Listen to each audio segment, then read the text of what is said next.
All right, let's see. Here we go, live again. Let's see if I can add on some people. We're just about to go live. Me and Carly.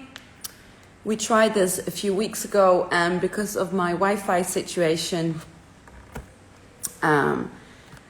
it wasn't working very well. So we're trying this again, and I'm just waiting. There she goes.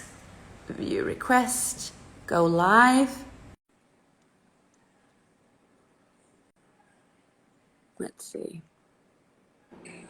Hello. Hi. Oh, darn. I think I need to do this a little bit. Oh, yeah. There you go. Can you hear me? Yes, I can hear you outside too. Because we happen to be at the same place.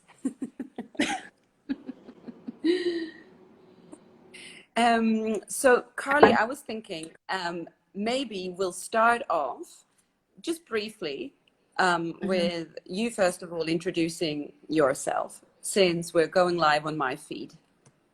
Yeah, sure. So I'm a soul embodiment and business coach, and so what that means is that there's two ways that I support women. Soul embodiment coaching is really about focusing on letting go of the misbeliefs and the misperceptions that stop us from embodying our authentic self and really living our truth and creating a business and life we love.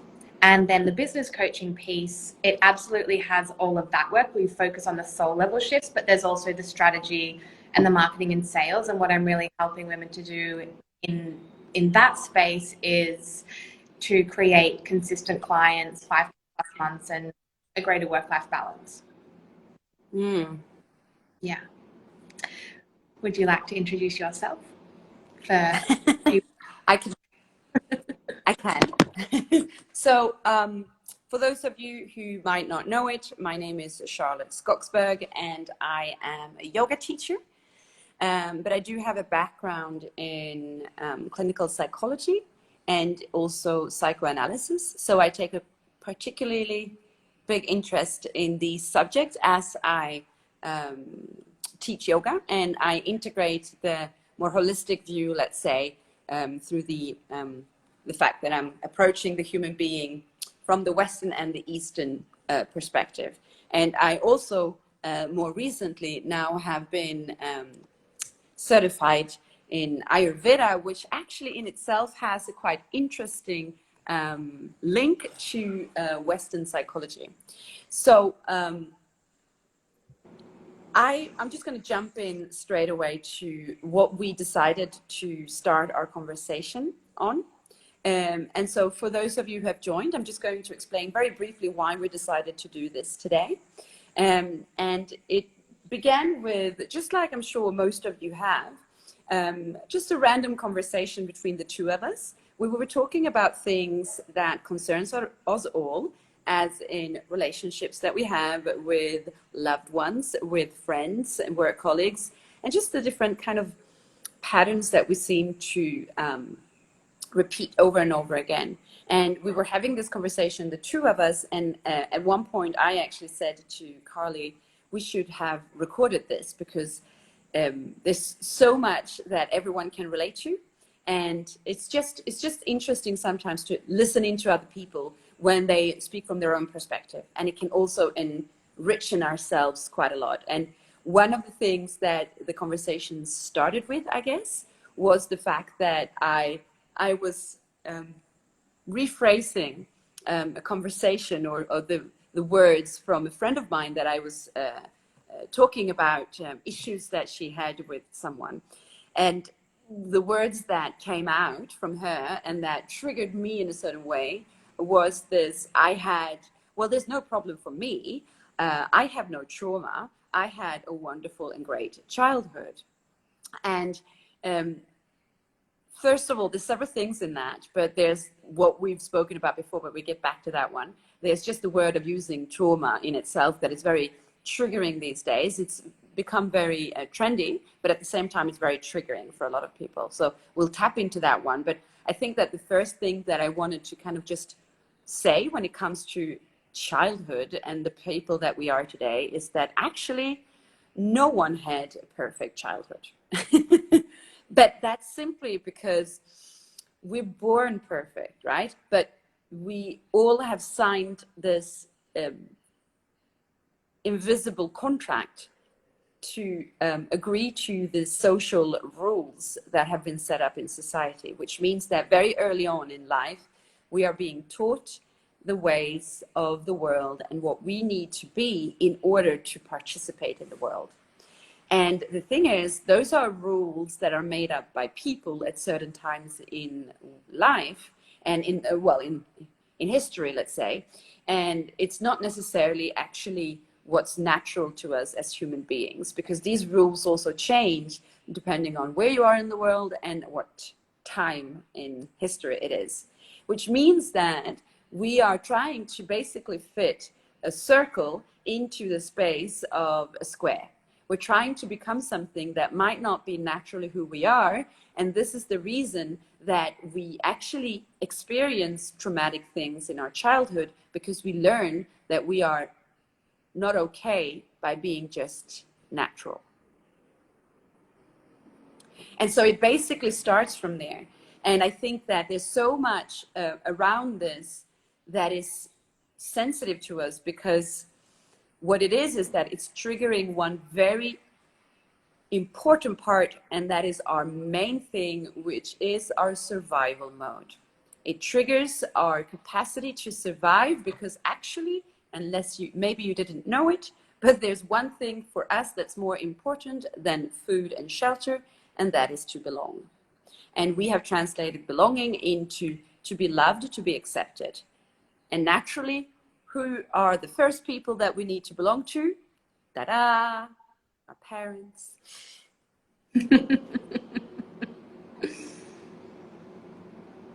Yeah. Yeah. Shall I interject? Yes. Giga, when you say that word, yeah, I think you're so right. And when you were speaking, it reminds me when I was watching a documentary with Dr. Gabor Mate recently, and just to your point about the name perhaps around the word trauma, and you know how we don't want to admit that it might have happened to us because we don't want to speak badly of our parents. And yeah, like and this isn't about shaming them. It's and the way that, especially through the trauma informed facilitator certification that I've done, and the personal work that I've done with my own mentor, the way that I view trauma is that it doesn't have to have been like a huge event. It's any moment that whether the reality that you didn't feel seen or heard or loved. And yeah, so it's not about parent bashing, it's just the reality is and what Dr. Gabor Mate also says is, because it's not about, there is nothing shameful. It's not trauma. What is his question? His statement is, trauma is not who you are, it's what happened to you. So it's not about saying what's wrong with you, it's about saying what happened to you. And that as a child, we have two needs. And this kind of comes back to your point on belonging, that we have two needs, one being our authenticity and the second being attachment in order to survive. And so often we let go of our authenticity in order to remain attached. So that means that, you know, we start suppressing our emotions or conforming our behavior in order to receive love and feel attached and have that sense of belonging. Yeah. Yeah. Yeah. And I was going to just rebound on what you were saying there, that one of our primary needs is authenticity. Yeah. And so what becomes very Well, then it's so obvious that this is one of our main unmet needs, which means that it's the first kind of opening for trauma to happen.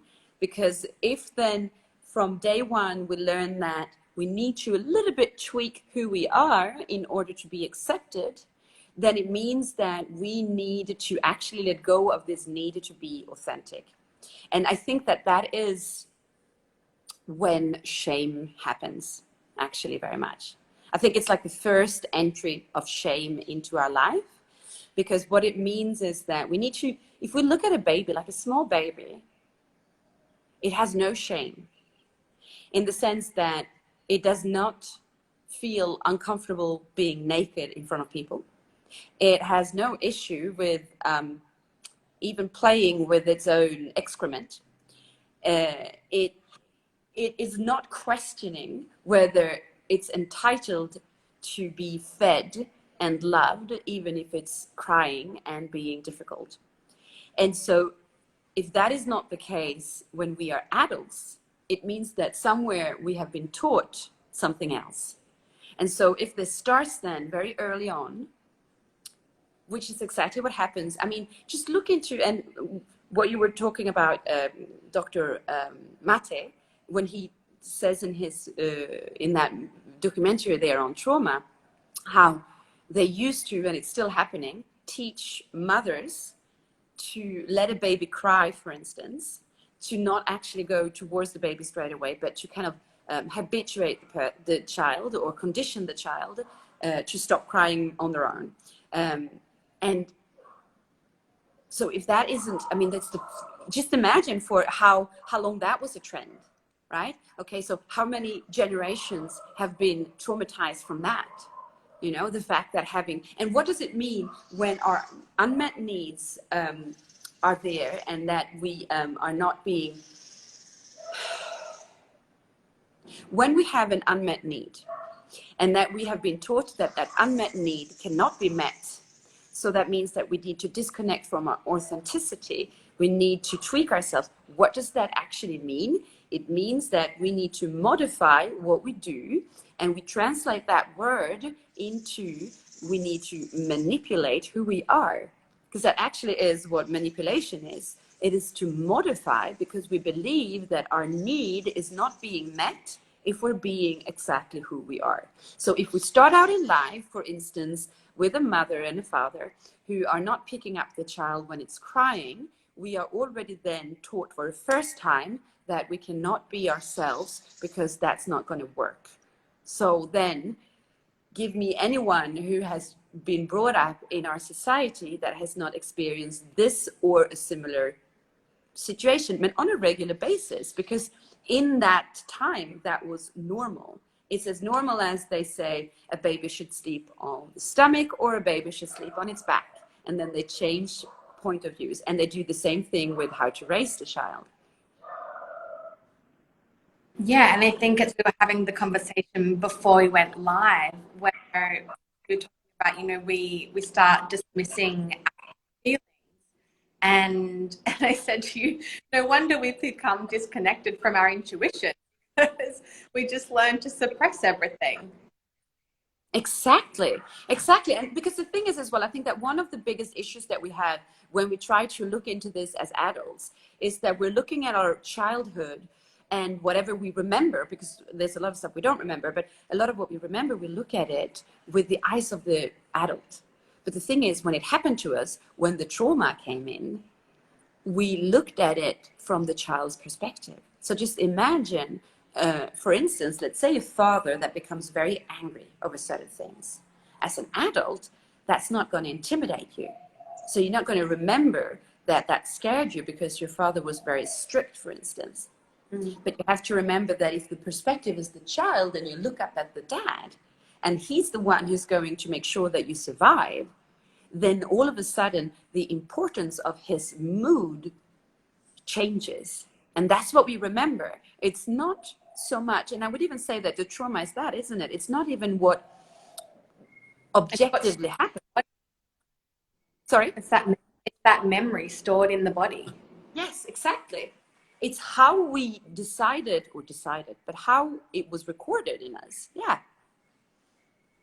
Yeah, exactly. And I guess that's where the self-inquiry and the inner child work comes in, because yes, as you say, we can come in with the like with the and understand and even intellectualize it and theorize about it. However, the reality is when it happens in our body, you know, we were that, and that's how we still remember, and we're still operating like that's a part of um, like our template.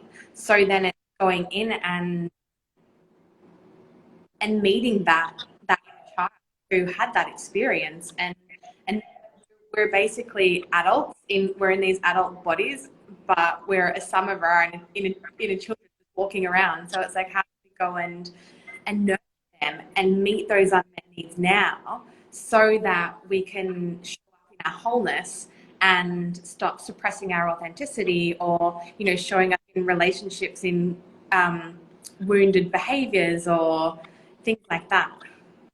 Yeah, exactly. And the thing is, because we can't really experience our past from a different perspective than the filters that we have as we look at it today, we become really blind to noticing that we're actually just repeating patterns of behavior that we were then taught.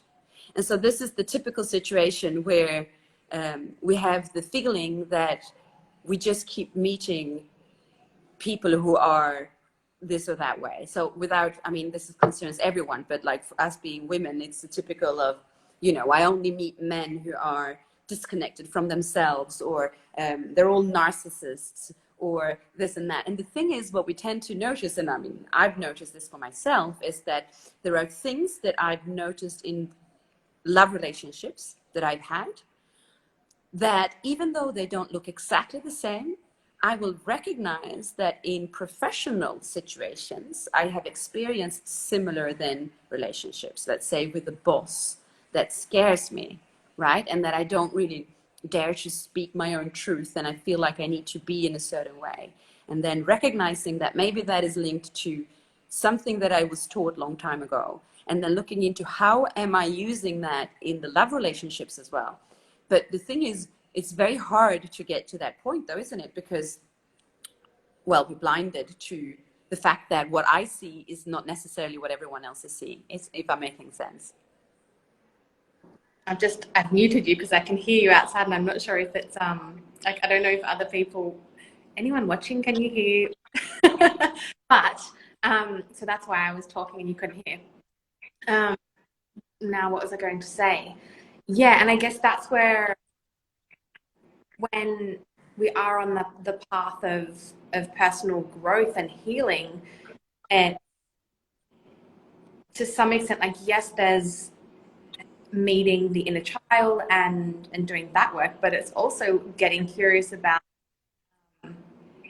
I know we've been speaking about existential kink, the shadow work book, and it's like, how are we recreating these situations that secretly we like? And it's, well, it's not always that we like, but it's that it's what we know, and it's our comfort zone. So the way to start repeating those patterns, and because ultimately every time you get back into that pattern, you're perpetuating the very thing that you hate. And so the way to do that is to go in and heal the core wound. Yes. Mm. Yes. But And that resonates with what you were saying earlier on. Sorry. what was I saying? I'll let I you can't finish. remember. No. So what we were saying earlier on, just actually before we started this conversation, we were talking about the oh gosh, now I lost it. How we yes, I'm back into it again. How we repeat the patterns, because the thing is, whatever we have been taught will feel like us. So let's say sometimes we meet people and we feel just so comfortable with them, and it feels like coming home, and it feels like we understand each other. And why is that? It is because they actually speak to us or act with us on the similar channels as what we've already recorded in our lives. So more or less what I'm saying is that they are acting similarly to what maybe our parents or siblings or the people around us in the beginning of life were, which means that we will perpetuate these patterns because what feels like, oh, it feels just so comfortable, or it feels like coming home, or it feels similar, that we will interpret into right. Okay, so this means that it is right, or that means that it is love, because if it's easy, it's love, right? It's very typical when people say, it just feels easy, so it's true love. It's because it feels easy. And so as soon as something feels yucky or uncomfortable or strange, it must be that it isn't right for us. But it just really means that it's unfamiliar. And if it's unfamiliar, it means that it's something new to us. And that's unfortunately really the only way to change. Yeah. No, I agree. Don't you feel like, and has this been mine, that it's so funny once you do the work to really integrate those you've had unmet needs, that someone might come into your life or a situation might like I'm going to tap out of this one. You don't like in an old version of me, I would have linked you, but that doesn't work for me anymore because that part of me is needing your validation or whatever it is. So it's funny how situations and dynamics that we keep playing into, we just tap out of. It's like, I'm going to step out of that. Can you repeat the last thing you said? Because I think there was a little bit of a frozen. Just the last sentence. What was that again? Just that as we begin to heal, like, yes, we will find similar situations, but that we also don't, once we begin to heal with the old situations that we would find ourselves in, it's easy to step out of and recognize, oh, that no longer serves me anymore, or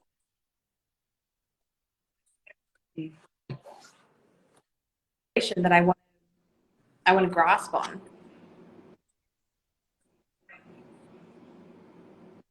Yeah. There's a little bit of a delay. I think that's when we start. I think that's when we start to realize that we're growing, isn't it? When we realize that we are reacting differently to what we usually do, and that we're drawn to different people, or that we change certain needs. It's a little bit like, you know how we have these times when we really are drawn to going out drinking and just like go crazy, and it's just like, it's what I need right now. And then all of a sudden things change and we feel less of that need. It's like the FOMO that we're so used to having has kind of disappeared. And so it's also when we realize, most of the time we don't realize that that is a moment of growth. I think we just, sign it off as, at the moment I'm just I don't know, whatever. People around you will definitely sign it off as, oh, you're boring or something. But actually what it is, it's also a moment of growth when all of a sudden that, because it's what lies underneath it, whether it's a question of what I just said, going out drinking, or whether it's what we're talking about when you said like the people that we are drawn to, what's lying beneath it is really an unmet need that is asking for attention. But if we then can change what we need to try to meet that need, then it means that we have come past some kind of obstacle. Yeah, and I think, I mean, I hear the analogy, but I think what I really love is something that we've spoken about in the past, in that when we think about our childhood experiences and the roles that we've taken on, like you and I, and I guess the societal conditioning that we all receive, but like the experiences that we've had in a family dynamic situation where I know you've shared that you on more of like a type role, and I had the golden child sort of thing going on, and it creates this, well, one, we both have experienced perfectionism, because it's like, oh, the more perfect we are, the more we receive love, and that need becomes met. But we also have spoken about, I know at least myself, through childhood experiences, I learned that I receive love, or I feel loved, when I play the role of the space holder. So then that then plays out in adulthood, and I think it's something that I've done so much work on, and it's in a healthier way now, and I have the boundaries where energy is so much. But we'll talk about earlier how, you know, like we take on these roles as, you know, like you've got the psychology piece, I'm doing coaching, like we love helping people. Yeah. Yes, we're taking on these roles as space holders, but then also saying how it's almost like the trauma or the unmet need that we experienced becomes perpetuated, and then things like empathy or being an empath is, it's like, oh, you're so empathic, and it's like, yeah, because there's trauma underneath that. Exactly. And it's almost a little bit as if, because who would I be if I don't have that role? Yeah, and how will I get my needs met if I don't play, if I don't have that behavior and, yeah, demonstrate those qualities? Like, where will I get my need to feel loved? Yeah.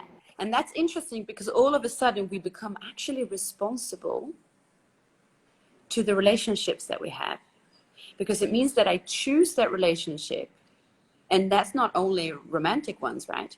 In all kinds, we choose them because we accept the role that this relationship gives me, because somewhere this is the need that is asking to be met. So whether it is the psychologist or the coach, or, you know, the one who's there to save the day. And then you can be very good at complaining about the people that you're in relationship with, because they're not being there to save you. But are you actually putting yourself in a position where you could be saved?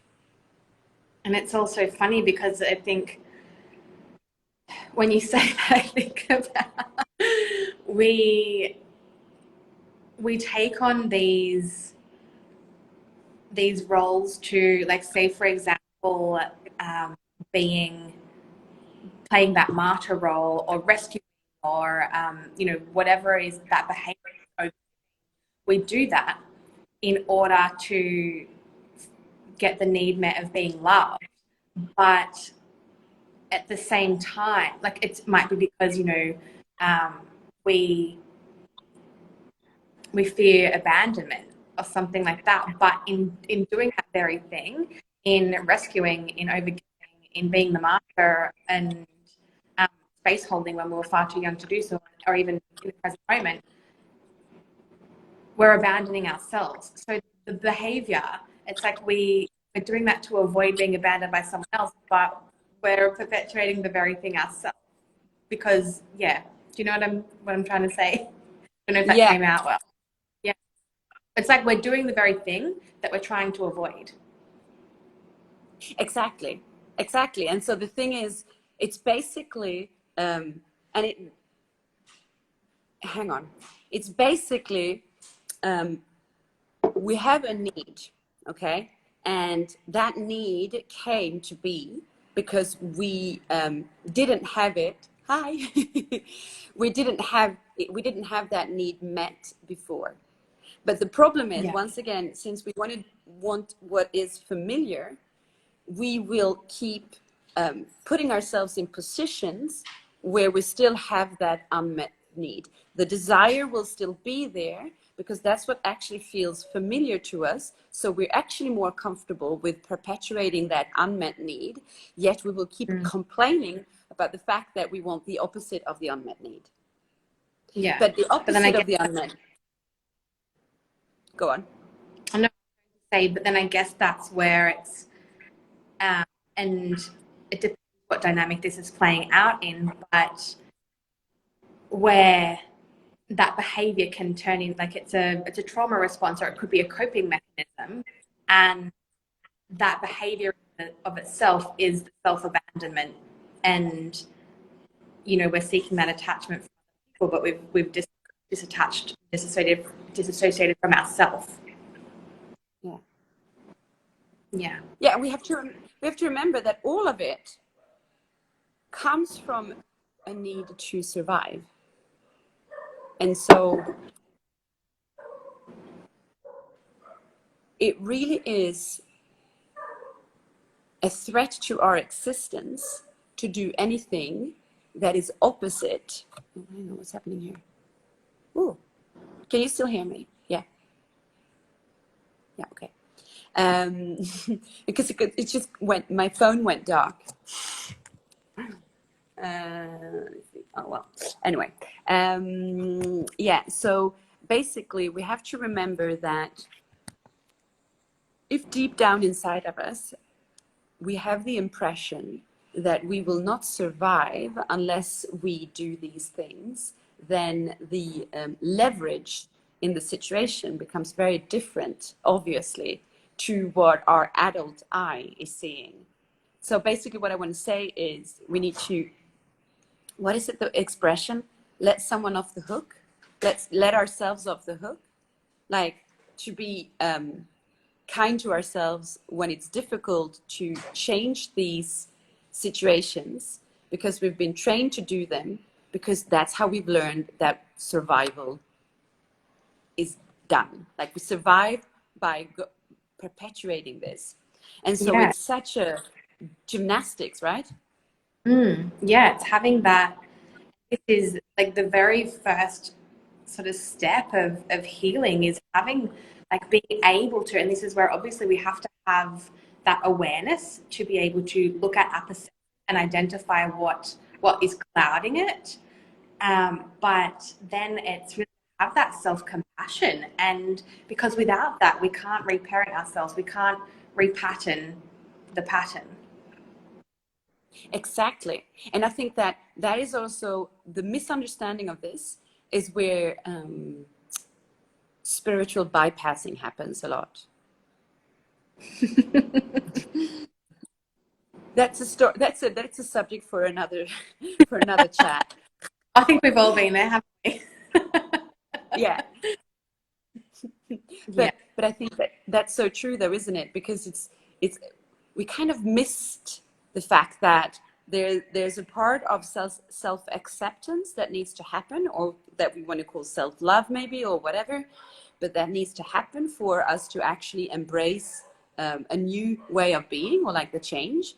But very often that's a very it's a hard part to take in. It's not, And so then healing is like ugly, unfun work. It's messy. Yeah, which is why spiritual bypassing is it's the shiny rainbows and unicorns option, right? But it's not sustainable. yeah. Because the core issue is the pattern's going to keep continuing, and the wound remains. Therefore, the triggers keep coming in. Whereas when we do the messy healing work, optimize the core wound, then the triggers can come in, but they're no longer triggers. It's like, oh, just like, that's fine. You don't even know what the trigger is. Like, now. It's like that meme, right? With the guy who's like just pushing all the negative. Yeah. There was something we were speaking about earlier also. I think we could go down the perfectionism and the body image route of, like, if my body's not perfect, I'm not lovable. Or that's how I receive attention, like that. And the other topic that I love we've been speaking about was around like attachment styles and love languages, and how the way that we show up and seek that in all different dynamics. It doesn't have to be romantic, but they're pretty much based off our met and unmet needs as children. So, if we say, for example, had parents who weren't necessarily, they might have been absent, or they might have been there but not fully present, or like emotionally available, then that shows up in our attachment style, perhaps like an anxious attachment style, but then that also might look like, from a love language perspective, desiring quality time because it wasn't available or it didn't happen in childhood. So now we seek it out in adulthood.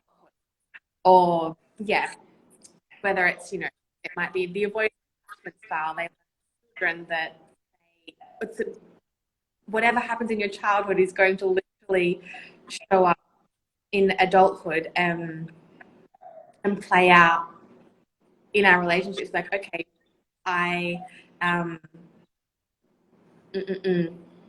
learned that when I leaned into my parents that I didn't get a great response from them, or I felt like bad things happened. So now they're scared to lean in. Yeah. But it's interesting what you said there about the situation in childhood that would create the attachment style of being quite anxious, for instance. But then through that created a love language, which is, well, basically, let's call the love language at the same time the unmet need. So what we're desiring, right? This is, and it's interesting how the two of them are then in a way opposed to each other. Yeah. Because the lack of something. Yeah. Go on. No, I think you're so right. But then I think also, if I reflect on my own, the way that I show up and my own needs and how it changes over time, the stronger, I think love languages can be, we're seeking to meet an unmet need, or it could be a need that was met that we want, because it's familiar, we want to keep continuing that and continuing to create experience. It can come from both. I'd be super curious. I don't know this. I've never really thought about it, but I'd be curious if, as we heal, whether the love languages and obviously attachment styles change. So then, therefore, I guess love languages could too. Whether they begin to change once our needs are met, or once we do the healing, whether that thing that we thought we needed, whether we don't need it so much anymore. I don't know. I haven't thought about that. Yeah, I agree. And you know what I think, what I've always felt was an issue when they talk about the attachment style. So I remember that we met, like when I studied, they mentioned, of course, attachments and attachment styles and things like that. But it wasn't something that we actually would put an emphasis on where I studied psychology. So I looked into that more later on. And the only thing, though, that I find, there's two things about that. I think that you will learn an attachment style, yes, but it doesn't mean that that attachment style cannot evolve. And I do think that we can evolve, and which is not really what the theory gives us originally. And then there's a second one, which the second point when it comes to this, sorry, I just keep getting all these WhatsApp messages clicking down. I'm like, oh, go away. I lost my thought too when I saw messages coming. I was like, oh, what am I saying again? So I was just going to say the second thing that a little bit, I guess, bothers me with the attachment styles is that back when they were created was, first of all, a long time ago, and that society looked actually quite different to what it does today. But then also they would say that the majority of people would have a secure attachment style, and that the percentage of anxious and avoidant, and then the even worse, I can't remember the word on that one now, but that they were actually less. And I would be actually opposed to that idea. I think actually that's the other way around. But I think that also depends on the fact that society and the world and life in general looks very different to what it did in the 50s and the 60s, for instance. So it's interesting, But I also think it's really important to be careful with when we talk about attachment styles, because like trauma, it has a lot of shame around it. I think it's almost, do you think, I agree. And because like you say, before we hear, like all of everything is evolving. Like we know about plasticity and how the body heals. So nothing is set in stone. I wonder if then simply using these things as tools for self-reflection in order to be able to tend to have that self-inquiry and look at integrating the parts of us that are not allowing us to show up in our wholeness, and just using it almost as like a tool, rather than like defining ourselves like this is the way I am. I agree. Unfortunately, I think that a lot of people don't. I think they're very, everyone's seeking to feel defined, right? So I think a lot of people use it as a way to define who they are, you know? I had this conversation with a friend at lunch, and people in victim mentality, and whole nother conversation. I am time. I feel like we could save the body piece for another live. How are you feeling? Yeah, absolutely. Should we just, since we, even if we do this again on another subject, let's still end on a note about ourselves a little bit, what's happening. So why don't you start, Carly, to say a little bit what you've got going on at the moment to offer? Yeah, there's two ways that I'm currently offering support to women. First of those is the soul coaching, which is where we really go into stuff that we're talking about, which is about alchemizing and letting go of the misbeliefs and misperceptions that are holding us back from showing up in our authenticity and living a life that we love.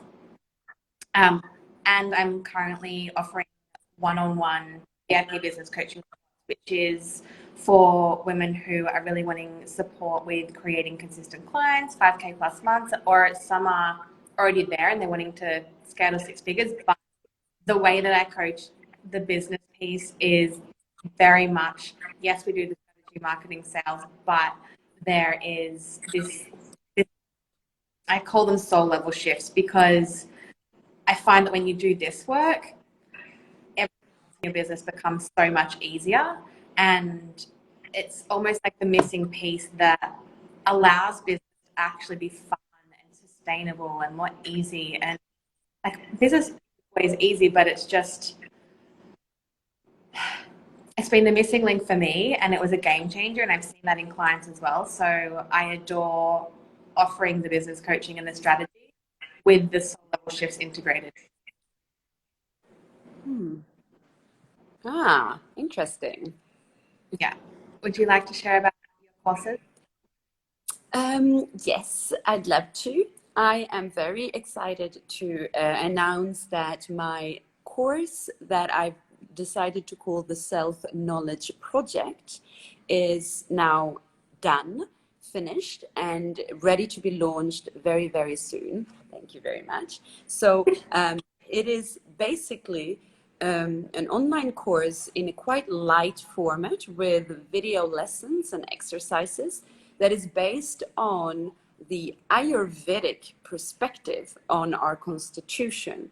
And so basically, very briefly, it means that very often we are disconnected, like we've been talking about today, from who we truly are. And so we notice this in our physical health a lot, right? But also mental and emotional, of this like up and down, feeling in balance, feeling out of balance, and not knowing really what to do in order to control how our balance should just stay constant. And one of the aspects of Ayurveda that I find just really beautiful in itself is that your constitution, the way you were born, is the one that is perfect in balance. But we need to be knowing a little bit more about ourselves, because we're disconnected from it, in order to know what our balance needs. So this self-knowledge project basically means to understand the approach of Ayurveda, and then use those principles to understand your own constitution, and then putting together a lifestyle, a routine, if you will, through different elements, very pragmatic of the Ayurvedic perspective that you can just implement, easy ones. It's not changing your whole life. It's easy ones that you can implement in order to find actually a sustainable health in life. And there you go. So Love it. if the people who are watching this have questions for Carly or I, please just contact us directly here, if you will, on Instagram by the direct messages, or you can, of course, contact us through our websites. So Carly, how can they contact you most easily? Yeah, here, Instagram, great. My website is Carly. Perfect. And me is also here, of course, or my website is yogisha.com. Love it. Our websites match our names on here. Yeah. Awesome. This is all right. Well, so much fun. Gosh, I could do so many more. well, let's. Yeah. All right. I'm going to turn this off and save it this time.